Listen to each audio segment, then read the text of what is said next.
Bonjour la France d'en face, on se retrouve pour un nouveau numéro de l'à peu près 20h. Cette semaine, j'ai décidé de parler de l'actualité insulaire. Pendant 5 jours, on va faire le tour des îles. Et aujourd'hui, on commence avec Haïti. À peu près 20h, c'est 3 infos vers à peu près 20h. Scandale à la Fédération haïtienne de football. Yves Jeanbart, le président, est accusé de viol sur des joueuses mineures. Certaines ont même dû avorter. L'enquête a été révélée par le Guardian en mai dernier. Depuis, la FIFA a mené sa propre enquête, a suspendu le président et aussi, il y a quelques jours, Yvette Félix, l'entraîneur adjoint de l'équipe nationale. Ce n'est pas lié, mais ça pourrait aider les victimes de cette fédération. 14 millions de dollars dans la lutte contre les violences faites aux femmes. Les Nations Unies et l'Union Européenne dotent Haïti de cette somme dans le cadre de l'opération Initiative Spotlight. Un chiffre, 12% des femmes haïtiennes disent avoir subi des violences sexuelles, un quart d'entre elles sont des adolescentes. Haïti, pays de 11 millions d'habitants, situé dans les Caraïbes, connaît depuis de nombreuses années une instabilité notamment politique. Certains en profitent, le dernier en date, Kanye West, il veut y construire sa ville du futur. Le président Jovenel Moïse est pour, la population ne partage pas cet enthousiasme, elle en a vu passer des bienfaiteurs américains. C'était là à peu près 20h, le credo parlait plus de ce dont on parle moins. On se retrouve demain pour de nouvelles informations. N'hésite pas à partager, liker et commenter. Sur ce, peace!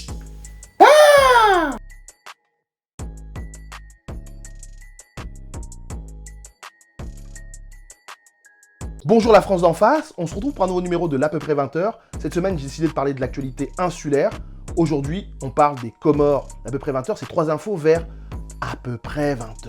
C'est insolite et pathétique à la fois. Douahir Doul Kamal, ministre des Affaires étrangères comorien, fraude la CMU française depuis au moins 10 ans. L'information est sortie le mois dernier, quelques jours après sa nomination comme ministre. Il se faisait passer pour un Mahorais, allocataire de la CMU, éligible au RSA. La sécurité sociale a décidé de porter plainte contre lui. Cela ne va pas ranger l'image du président comorien Azali Assoumani. Comme d'autres, il a changé récemment la constitution pour éviter de quitter son poste en 2021. Cela crée des tensions dans un pays qui n'en avait pas besoin. C'est au tour d'un représentant de l'île d'Anjouan, qui fait partie des Comores, de prendre la présidence.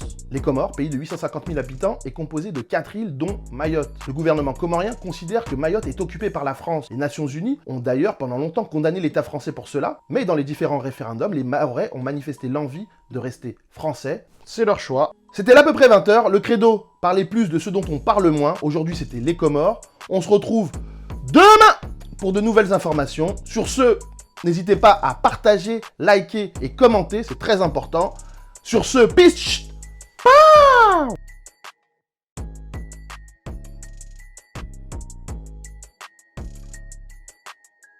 Bonjour la France d'en face, on se retrouve pour un nouveau numéro de l'à peu près 20h. Cette semaine, j'ai décidé de parler de l'actualité insulaire. Et aujourd'hui, on parle de Madagascar. À peu près 20h, c'est 3 infos vers à peu près 20h. Retour au pays pour un objet royal. La France va restituer à Madagascar un objet royal qui ornait le trône de la reine Ravalona III, la dernière reine malgache. Ce fut un combat de longue haleine pour le président Andry Rajoelina, car pour que la France rende des objets obtenus pendant la période coloniale, il faut se lever tôt. Les malgaches peuvent être contents, mais la restitution n'est pas définitive, il s'agit d'un prêt de 5 ans. Après ça, Madagascar pourra récupérer cet objet définitivement.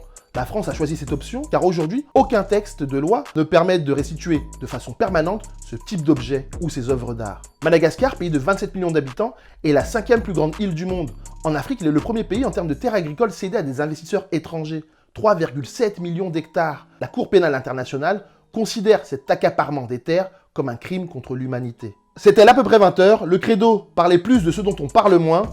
Aujourd'hui, c'était Madagascar. On se retrouve demain pour de nouvelles informations. N'hésitez pas à partager, liker et commenter. D'ailleurs, merci beaucoup pour les partages récents, car aujourd'hui, on est 1000 abonnés sur cette page. Vous savez pas comment ça me fait plaisir. On se dit à demain sur ce pitch.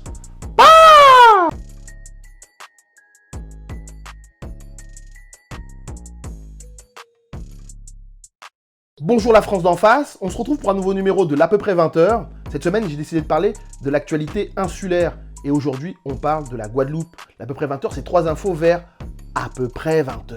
Loin de l'image carte postale, la Guadeloupe est un territoire où il y a urgence. Les coupures d'eau sont récurrentes à cause de la vétusté des canalisations, des fuites partout. 60% de l'eau produite s'évapore dans la nature. Par exemple, à Saint-François, au mois de mai, seulement 2 jours et demi d'eau potable sur 31. Le Covid est partout, même en Guadeloupe. Mais étant donné la vétusté du CHU, on peut craindre le pire. En 2017, un incendie avait ravagé l'hôpital, mais l'État n'a pas jugé urgent de le réhabiliter. Certes, un nouvel hôpital est en construction, mais pour 2022 et en attendant. La Guadeloupe, département français situé dans la Caraïbe, compte 400 000 habitants et l'un des taux de chômage les plus élevés de France. Selon l'INSEE, les prix de l'alimentaire sont 33% supérieurs à ceux de l'Hexagone. Eau, hôpital, chômage, les Guadeloupéens sont-ils des Français à part entière ou entièrement à part. C'était l'à peu près 20h. Le credo, parler plus de ce dont on parle moins. On se retrouve demain pour de nouvelles informations. N'hésite pas à liker, partager et commenter. Sur ce, peace.